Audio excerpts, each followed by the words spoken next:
Delivery பாயை சூழ்ந்த கூட்டம். ஜந்தர் மந்தர் போராட்டத்தில் நடந்த சலசலப்பு.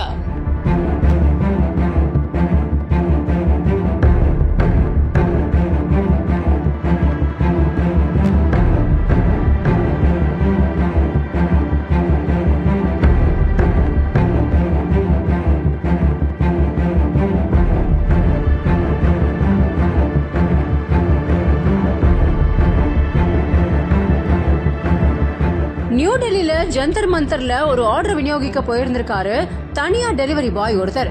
அந்த இடத்துல சிஜேபியோட அமைப்பை சேர்ந்த போராட்டக்காரர்கள் அவரை சடார்னு தாக்கி இருந்திருக்காங்க. அது மட்டும் இல்லாம அவரோட வண்டியையும் கீழே தள்ளி இருந்திருக்காங்க. அதுக்கப்புறமா அந்த பீஸா டெலிவரி பாய் சுதாரிச்சுக்கிட்டு மேலே எழுந்து அங்கிருந்து போகக்கூடிய காட்சிகள் எல்லாம் வெளியாகி இருக்கு. போராட்டக்காரர்கள் குழு அவங்களை தாக்கினது பெரும் சர்ச்சையையும் அதே சமயத்துல பதைப்பதைப்பையும் ஏற்படுத்தி இருக்கு.